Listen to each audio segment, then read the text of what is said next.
Oke, selamat pagi Bapak Ibu sekalian. Terima kasih nih atas waktunya karena sudah memberikan kami izin untuk memaparkan solusi kami.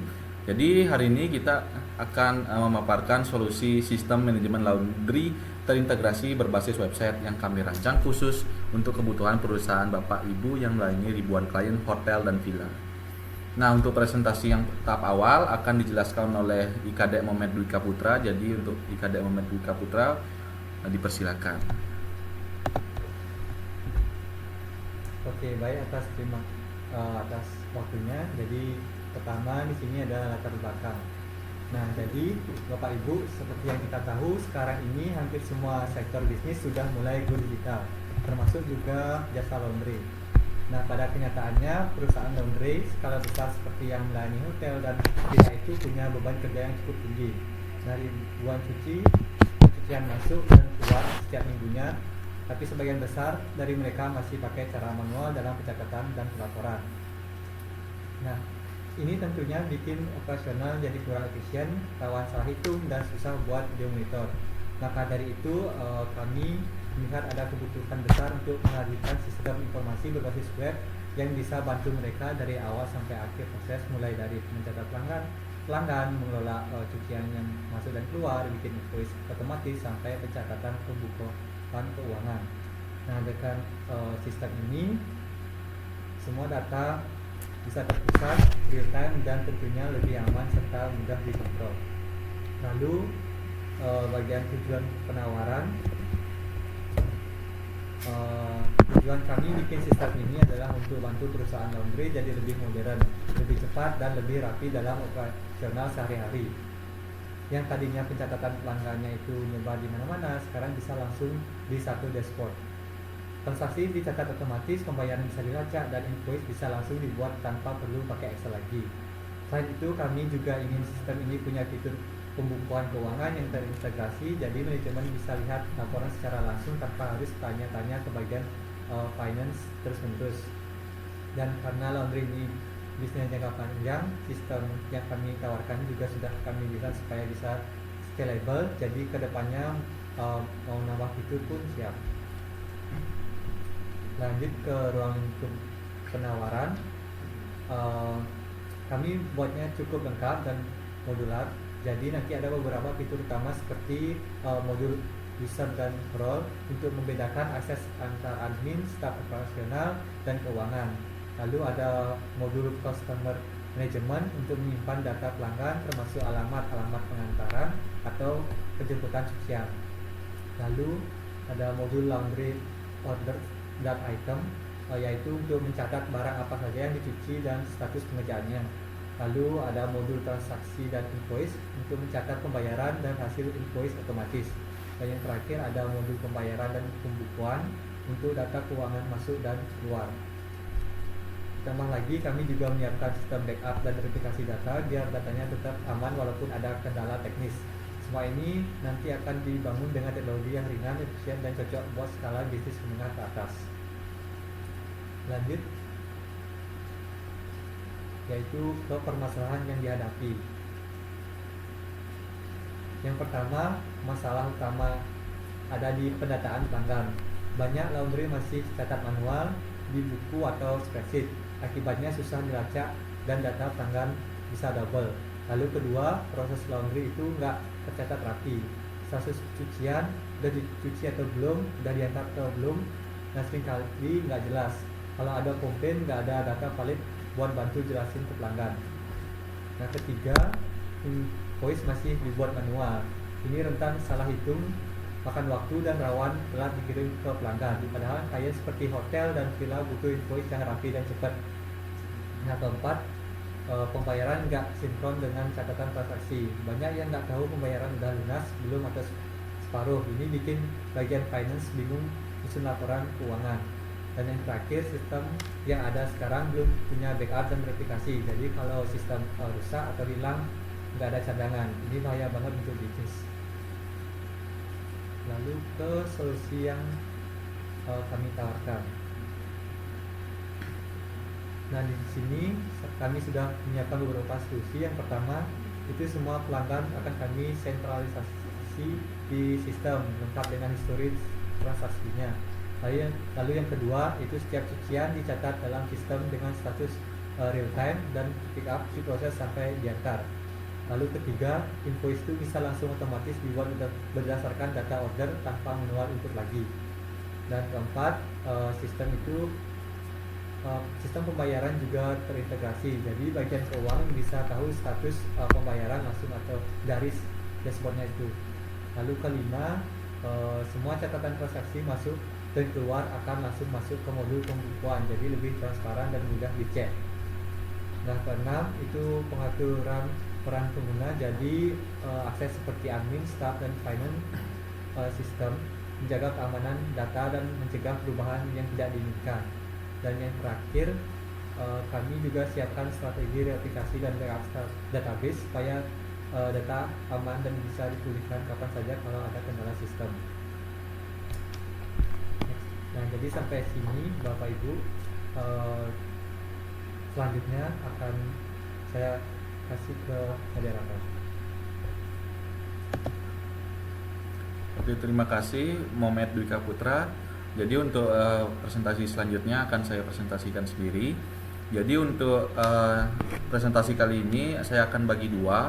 Yang pertama itu di fitur inti sistem dan teknologi yang kami gunakan untuk memastikan sistem ini tangguh dan mudah dirawat. Jadi kita akan mulai di fitur sistem yang kami tawarkan terlebih dahulu. Jadi yang pertama kita itu bicara soal kontrol akses. Nah, sistem ini sudah menyediakan 3 peran bawaan: admin, staf operasional, dan finance. Admin itu mengatur segalanya, staf fokus ke pencatatan cuciannya, sedangkan finance hanya melihat modul transaksi dan pembukuan. Model ini menjaga data sensitif tetap aman dan alur kerja tiap divisi tidak tumpang tindih. Berikutnya ada data pelanggan. Semua hotel, villa, maupun pelanggan perorangan dapat dicatat lengkap, termasuk multi alamat. Misalnya, hotel punya kantor pusat dan beberapa cabang. Masing-masing alamat bisa dilabeli lobi utama, laundry room tower B, dan seterusnya, sehingga staf itu tidak perlu lagi bertanya berkali-kali saat pick up maupun delivery. Nah, kita juga menyediakan katalog layanan seperti spray, handuk, seragam, apapun yang Bapak Ibu sediakan. Harga bisa dihitung per kilogram atau per potong. Kategori dan satuan kami pisahkan sehingga kasir cukup memilih. Sistem langsung menghitung total otomatis, mengurangi risiko salah hitung. Kemudian order laundry. Nah, setiap kali cucian datang, staf membuat order baru. Data yang direkam meliputi pelanggan, alamat penjemputan, daftar item, berat atau jumlah, tanggal pickup, dan perkiraan deliverynya. Status order bergerak otomatis dari pending, processing, complete, dan yang terakhir delivered, memberikan visibilitas real time kepada tim internal maupun klien. Kemudian transaksi dan invoice. Begitu satu atau beberapa order selesai, finance dapat menggabungkan ke dalam satu transaksi. Dari sini, sistem menghasilkan invoice PDF otomatis, siap di-download atau dikirim via email. Setiap transaksi itu memiliki status pembayaran unpaid, partial, atau paid, memudahkan penagihan dan follow-up. Kemudian untuk di payment, semua metode pembayaran, mulai dari transfer, QRIS, maupun tunai, bisa dicatat lengkap dengan nominal dan waktu bayarnya. Riwayat ini penting bukan hanya untuk rekonsiliasi akhir bulan, tetapi juga saat audit eksternal, karena seluruh data tersimpan rapi di satu tempat. Kemudian di ledger entries atau pembukuan. Nah, setiap transaksi akan secara otomatis membentuk entry pemasukan atau income. Pengeluaran, misalnya pembelian deterjen, perawatan mesin, dapat dimasukkan manual sebagai expense.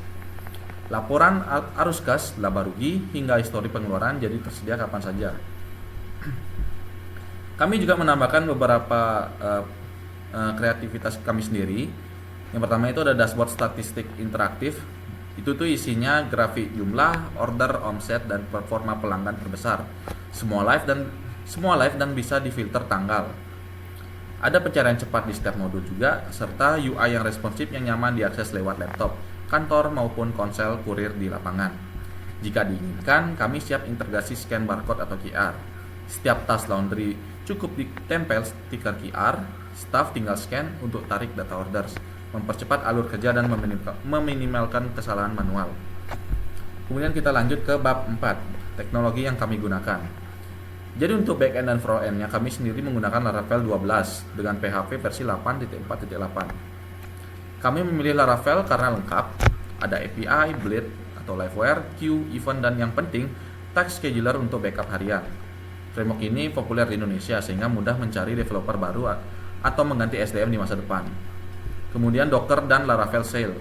Nah, seluruh stack mulai PHP, FPM, Redis, PostgreSQL hingga Mailhawk dibungkus dalam Docker. Hasilnya, lingkungan pengembangan di laptop dev akan identik dengan staging maupun produksi. Kemudian untuk PostgreSQL sendiri kita gunakan yang versi 17 dengan streaming replication. Untuk memastikan ketersediaan yang tinggi, kami pakai skema primary replika. Server utama menangani penulisan, replika melayani query baca dan siap file over otomatis via Patroni atau RapMGR.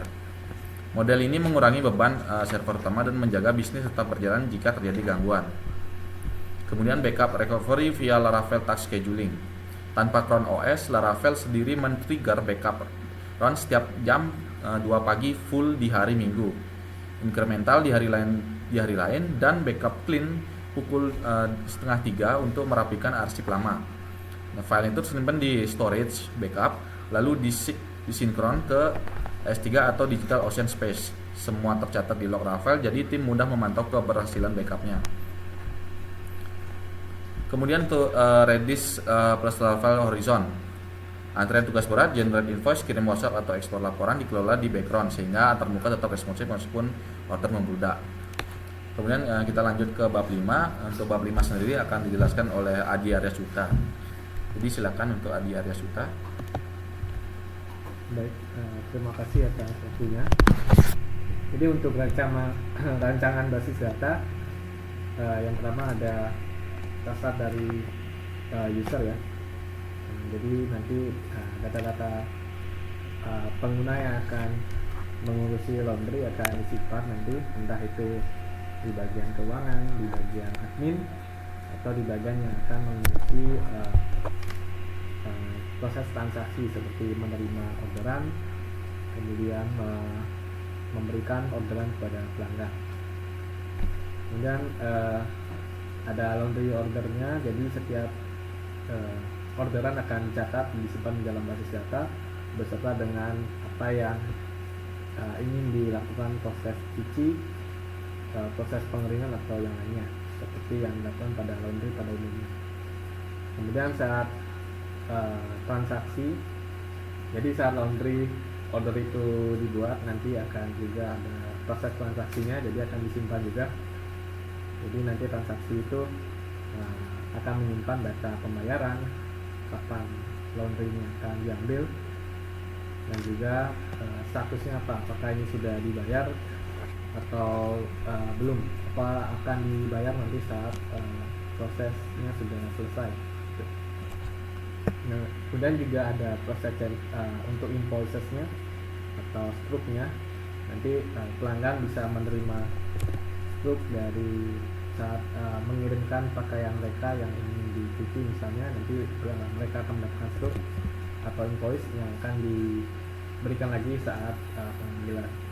Kemudian juga ada customer-nya kita juga simpan, siapa tahu nanti akan berguna nanti saat misalnya ingin mengirimkan pesan promosi di WA mereka atau di alamat mereka. Misalnya ada pelanggan yang tidak mengambil cuciannya selama lewat dari batas pengambilan, jadi nanti laundry bisa misalnya mengantarkan ke customernya, ke rumahnya, atau menghubungi customernya. Kemudian di database ini juga bisa ada ledger entries-nya, jadi transaksi ini juga menyimpan data transaksi dan juga kapan ini di record atau dicatat gitu. Kemudian biayanya, tipenya apa gitu, ini income atau expense gitu. Nah, untuk database sederhananya seperti itu. Kemudian berikut ada beberapa penjelasannya nanti di laporan. Nah, untuk strategi backup dan replikasinya nanti sebelumnya sudah dijelaskan kalau strategi replikasinya akan menggunakan metode master script. Jadi metode ini sebenarnya saat proses nanti sistem ingin membaca data, mengambil data akan menggunakan database yang replikasinya gitu. Dan juga lalu untuk proses untuk proses saat menambahkan data baru atau saat membuat orderan kemudian data itu disimpan akan menggunakan database utamanya atau masternya. Nah, dengan menggunakan metode ini yang secara teknis menggunakan database yang terpisah akan mengamankan sistem kalau misalnya ada kegagalan di misalnya dalam basis data. Misalnya kita di database masternya itu untuk proses memasukkan data atau mencatat datanya itu bermasalah, tetapi untuk proses mengambil data, membaca report itu tetap berjalan, jadi aman. Hanya saja fiturnya yang mungkin akan berkurang, tetapi dengan ini sistem tidak akan mati secara total dan juga tetap bisa berjalan walaupun memang beberapa bagian harus di maintenance atau diperbaiki. Dan untuk strategi backupnya juga sudah disebutkan, nanti kita akan backup setiap hari di jam 2. Ini akan mencegah nanti kalau misalnya datanya ada bermasalah atau ada yang tidak valid, kita punya backupnya, kita bisa menggunakan backup hanya untuk nanti dimasukkan ke database yang saat ini gitu. Jadi kenapa kita backup setiap hari, supaya datanya tetap fresh, tetap baru di saat kita backup gitu, supaya tidak ada data yang hilang. Misalnya backup setiap minggu terus bermasalah, kita menggunakan backup yang tiap mingguan, mungkin beberapa data yang baru akan hilang atau tidak ada seperti itu. Jadi itu alasannya kita backup setiap hari. Dan juga ini juga bisa scalable ya, jadi kita bisa membuat beberapa replikasinya. Misalnya database-nya master dan slave itu ada 2 database, kita bisa kemungkinan bikin database ya, tambahan lagi. Kalau misalnya database satunya mati, kita punya database lainnya yang bisa kita bikin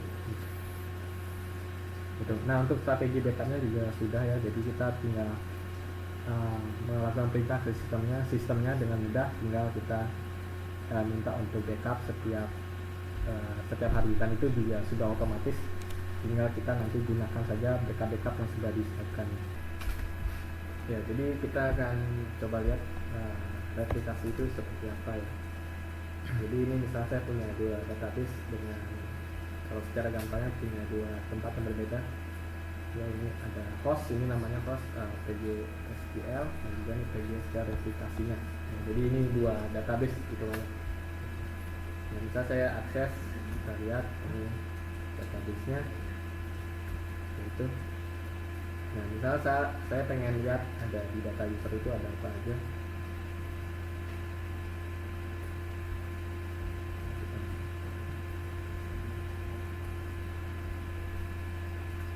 Ini ya. Nah, misalnya di database yang master ya, ini database master. Misalnya saya menghapus data user yang ke-13 misalnya. Nah, kita coba menghapus ya. Ini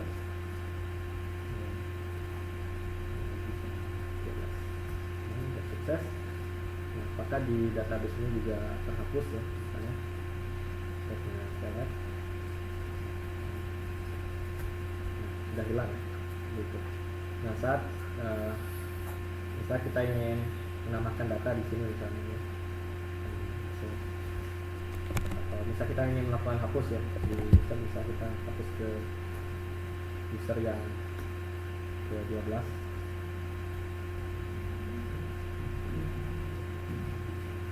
Nah, ini tidak bisa. Jadi untuk database replikasinya sudah aman. Jadi ini hanya menerima read only transaction atau database ini fungsinya untuk membaca data, misalnya untuk membuat report, kemudian data-data cucian saat ini lagi berjalan seperti itu. Nah, kalau misalnya ingin melihat backup seperti apa, misalnya saya punya, jadi misalnya backupnya sudah jalan otomatis ya, jadi sudah saya setup agar setiap jam 2 pagi atau setiap harinya dilakukan backup. Jadi misalnya saya ingin melakukan backup, kita bisa lakukan perintah sales artisan jadi backup. ini sudah di backup ya. Nah ini backupnya itu ada di sini. Misalnya saya pengen cek isi backupnya seperti apa, kita bisa lakukan ini. Jadi,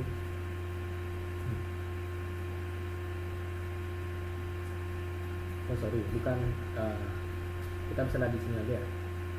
Di dari ini, kemudian kita cek di storage, database, backup. Nah, ini sudah ada backupnya. Nanti backupnya akan berbentuk seperti ini. Jadi file-file .sql ini akan kita gunakan sebagai backup seperti itu. Ya, misal saya ingin menggunakan data backupnya, kita bisa lakukan ini ya. Misal, jadi misalnya kita gunakan backup ini ya. Jadi kita masukkan ke storage. Jadi kita copy aja.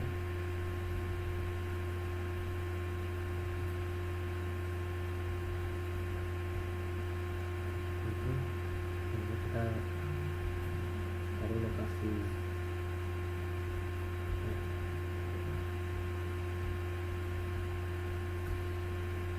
Nah, jadi kita akan dikasih tahu data yang saat ini akan ditimpa oleh data backupnya. Kita bisa pilih yes, ya, dan database data yang sebelumnya dihapus dulu, nanti akan dimasukkan data yang ya.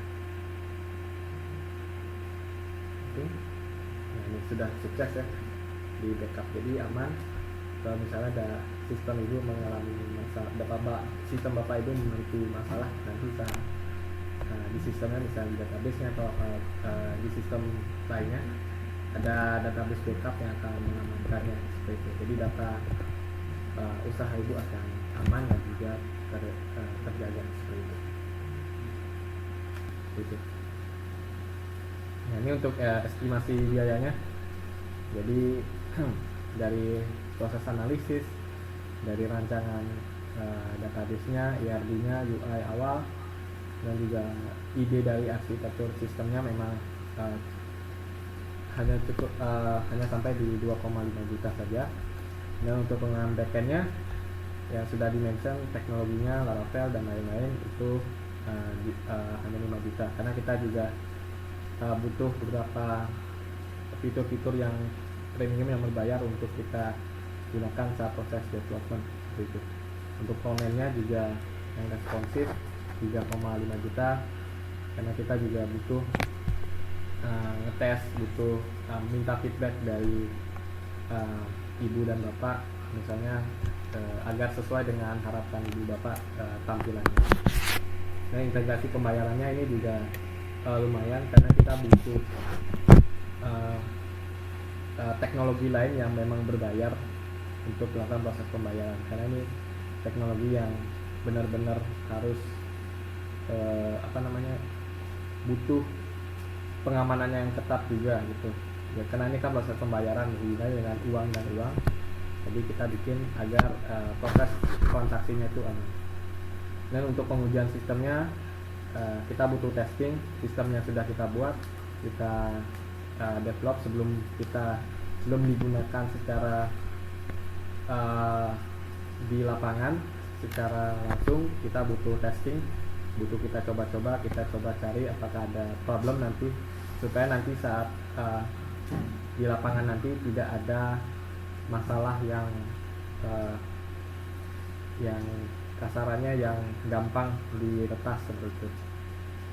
Dan untuk backupnya, karena backup itu kan nanti akan membuat file, jadi butuh penyimpanan gitu, dan backupnya itu setiap hari. Jadi misalnya 1 bulan ada 30 hari akan ada file backup 30 file misalnya, dan backup itu dalam satu file itu mungkin bisa besar tergantung dari banyaknya data. Yang bisa ada 100.000 data, mungkin backupnya bisa berat saat dalam satu file itu, apalagi 30 hari ataupun 1 tahun, itu butuh penyimpanan yang cukup besar juga. Untuk implementasinya juga lumayan itu. Nah untuk deploymentnya juga agar sistemnya bisa diakses oleh Bapak Ibu, kita juga butuh tambahan dana karena untuk mengirimkan agar sistem ini bisa diakses itu juga berbayar seperti itu. Untuk timeline pengerjaannya kira-kira kita akan meeting dulu sedikit analisisnya di minggu pertama, kemudian minggu kedua itu kita coba desain rancang strukturnya, database dan jualnya. Kemudian di minggu ketiga dan 4 kita implementasi apa yang hasil dari hasil analisis sistemnya seperti user, customer, items dan lain-lain.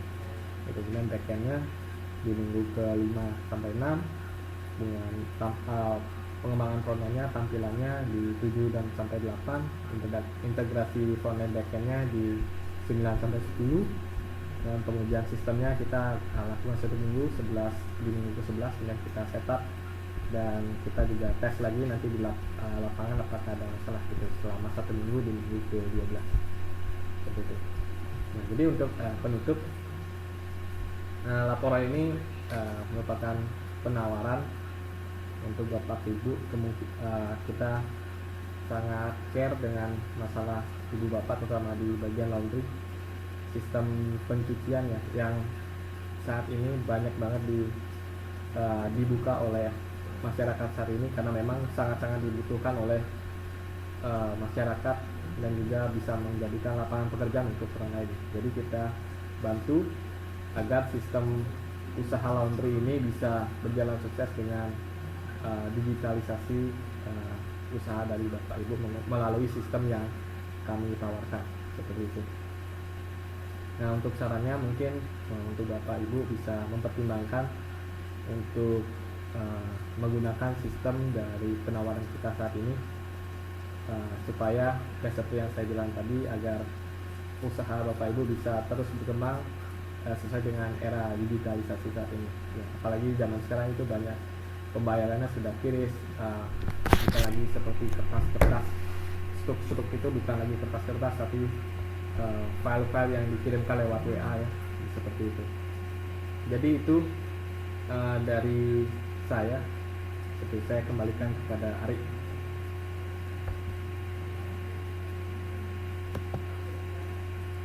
Terima kasih atas penjelasannya Kak Adi Aryasuta. Jadi itu merupakan beberapa yang ingin kami bawakan atau presentasikan kepada Bapak Ibu. Semoga Bapak Ibu bisa consider untuk saling melengkapi lah, bisa dibilang. Oke, itu saja yang ingin kami sampaikan. Mungkin semisal Ibu atau Bapak ada pertanyaan, bisa nanti silakan hubungi kami. Sekian dari kami, terima kasih ya Pak Ibu.